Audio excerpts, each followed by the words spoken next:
ಸುಮಾರು 25 ವರ್ಷದಿಂದ ನಾವು ಈಗ ಹೊರಡ್ತಾ ಇದ್ದೀವಿ. ಒಂದೇ ವರ್ಷವಾಗ ನಾವು ಹೇಳ್ತೀನಿ, ನಮಗೆ ಇಲೆಕ್ಷನ್ ಬೇಡ, ಬಸ್ ಬೇಕು. ಇದು ಮೊದಲನೇದು. ಇದೆ ಇಷ್ಟೇ ಕೇಳಬೇಕು ನಾನು ಹೇಳಿದ್ದೀನಿ. ಎಲೆಕ್ಷನ್ ಬೇಡ, ಬಸ್ ಬಂದ್ರೆ ಎಲೆಕ್ಷನ್. ಯಾಕಂದ್ರೆ ನೀವು ಎಲೆಕ್ಷನ್ ಅಲ್ಲಿ ತಗೊಂಡ್ ಬರೋದು ಬಸ್ನಾಗ, ಅವಾಗ ಅಟ್ಟ ಬಸ್ ನೋಡಿ ನಮ್ಮ ಊರ. ಒಂದ್ ಹೇಳ್ತೀನಿ, 25 ವರ್ಷದಿಂದ ವಿಡಿಯೋ ಹಿಡ್ಕೊಂಡ ತಲಾಡಿ ಹಿಡ್ಕೊಂಡು ಸೇಮ್ ತನಕ ಲೆಟರ್ ಹೋಗಿದಾವ. ಕೆಲವೊಂದು ಲೆಟರ್ ಅದಾವ, ಎಲ್ಲ ಕಡೆ ಲೆಟರ್ ಅದಾವ. ನಾವು ತಗೊಂಡ್ ಬಂದೆ ಅನಿವಾರ್ಯ ಕಾರಣದಿಂದ. ಅದಕ್ಕೋಸ್ಕರ ಹೇಳ್ತೀವಿ, ಒಂದ್ ಕಳಕಳಿ ವಿನಂತಿದೆ ಸರ್. ಈಗ ಬಹುಶಃ 3ನೇ 4ನೇ ಮೀಟಿಂಗ್ ನಾವು ಮಾಡ್ತಾ ಇದೀವಿ. ತಾವು ಹಿರಿಯರಾಗಿ ಬಂದಿದ್ದೀರಿ, ಗೌರ್ಮೆಂಟ್ ಅನ್ನು ರೀಪ್ರೆಸೆಂಟ್ ಮಾಡ್ತಾ ಇದೀರಿ. ನಮಗೂ ಅರ್ಥ ಆಗತ್ತೆ.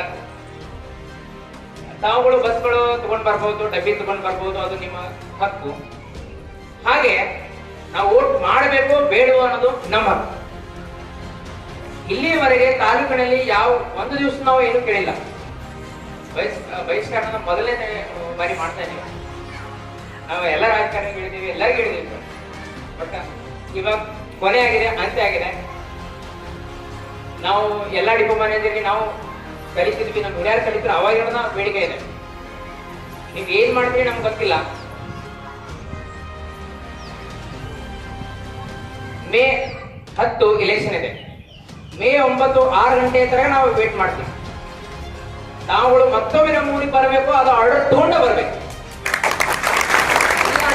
ತಮ್ಮ ಡಬ್ಬಿಗಳು ಗೊತ್ತಾಗಿಲ್ಲ. ನೀವು ನಾವು ಕಡಕೊಂಡ್ಸಾಗಿ ಹೇಳಿದೀನಿ, ಅದ ಲಾ ಅಂಡ್ ಆರ್ಡರ್ ಕೂಡಾಗಿಲ್ಲ ಅಂತ ಹೇಳಿದ್ರು. ಆಯ್ತು, ಕೊಡಲ್ಲ. ಇದು ಗ್ರಾಮ, ಇದು ವೈಯಕ್ತಿಕ ನಂದಲ್ಲ, ಬೇರೆದವ್ರ. ನೀವು ಕೇಸ್ ಮಾಡೋದ್ರೆ ನಾವು ಎಲ್ಲ ಕೊಡು ಹಿರಿಯರು 1500 ವೋಟಿಂಗ್ ಎಲ್ಲ ಮೇಲೆ ಕೇಸ್ ಮಾಡಿ ಬಟ್ ನಾವು ನಿಂದಿರ್ತೀವಿ.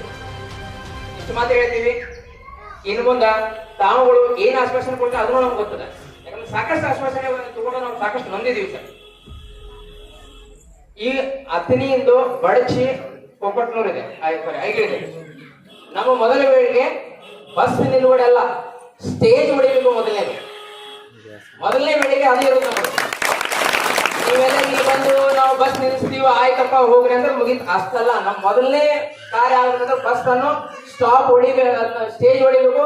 ಆ ಚೀಟಿ ಒಳಗ ಗೋತ್ರಟ್ಟೆ ಅಂತ ಹೆಸರು ಬರಲೇಬೇಕು. 15 ಕಿಲೋಮೀಟರ್ ಇದೆ, 3ನೇ